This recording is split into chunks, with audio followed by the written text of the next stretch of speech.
Situation Room. I am your host, Eve Ternity. So far, our photojournalist, Sal Vation, shared his journey in photos with us when God created the earth and everything in it, and when Adam and Eve disobeyed God and separated us from him. Sal has had a very busy week and has a new part of the Bible to share with us. He witnessed the birth of Jesus. What an amazing thing to have seen with his own eyes. He is ready to share his story and his pictures. Welcome, Sal. Thank you for having me back, Eve. You are absolutely right. And amazing is exactly what it was. The first thing I saw was people from everywhere returning to the place they had been born. There was a mean ruler named Caesar Augustus, and he wanted to count every single person in his kingdom. So he made everyone return to the city that their family was from.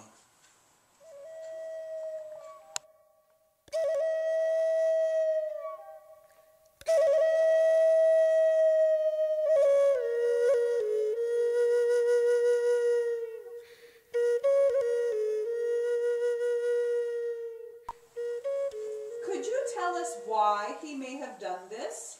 Well, that is not clear.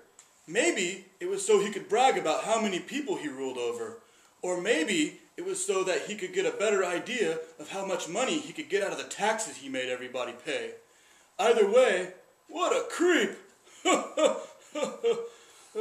Travel was very hard and dangerous back then. Not only were there no cars, but most of the time, the trip they took many days, and you could be robbed, and you had to sleep outside. That does sound hard. Most importantly, there were two very special people who made this journey. Their names were Mary and Joseph. Could you tell us why they were special, Sal? Yes, because Mary had been visited by the angel Gabriel, and he told her that she was going to be the mother of God's Son. The angel told her to give him the name Jesus. But when Joseph found out that he was going to have a baby and they were not married, he was going to drop her like a hot potato. Hot potato, hot potato, hot potato, hot potato, hot potato, hot potato, hot potato. Oh boy. But he didn't drop her like a hot potato. Could you tell us why, Sal? Because the angel Gabriel visited him soon after in a dream, and he told him it was okay to get married to Mary, because the baby she was carrying was God's Son.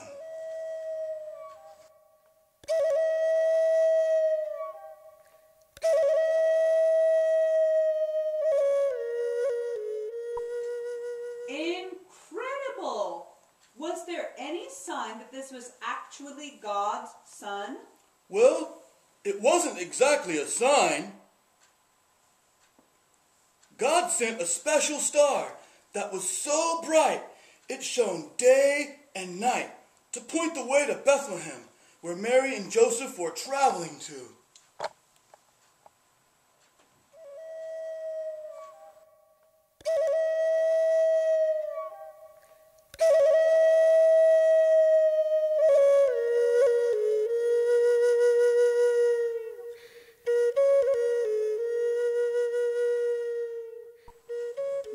An amazing thing to have happened. Yes, it was, Eve. The next thing I saw was that when Mary and Joseph arrived in Bethlehem, she knew it was time for Jesus to be born. But with so many people traveling there, there was no room for them at any of the motels. All the rooms were booked. I guess they should have booked with Travelocity. So, where did they go to have the baby? Well, a kind innkeeper told them that they could use the barn. It was warm and dry and safe.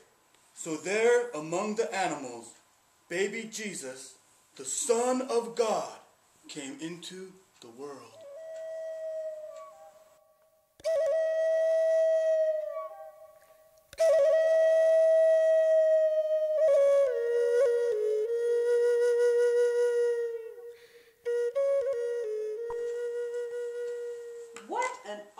place to be born.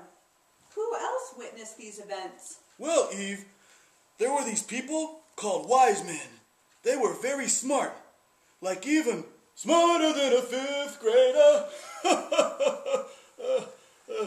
Oh boy, seriously though.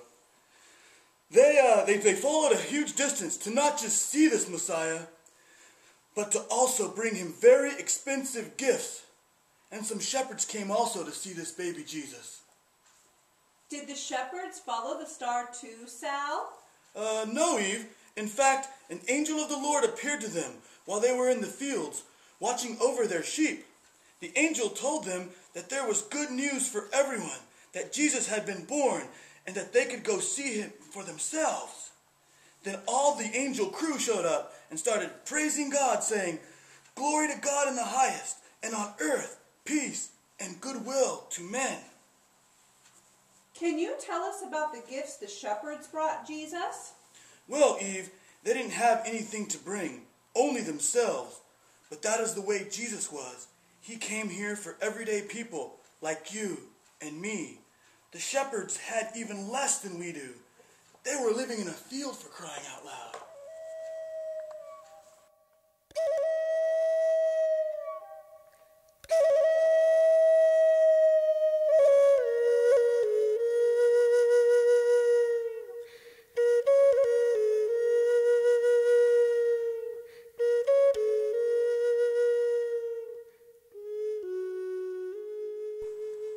What an amazing story. God's Son came to earth for us. Thank you for sharing, Sal. For the complete story, please read Luke chapter 1, verses 26 through 38, and Luke chapter 2, verses 1 through 20. I am your host, Eve Ternity. Good evening.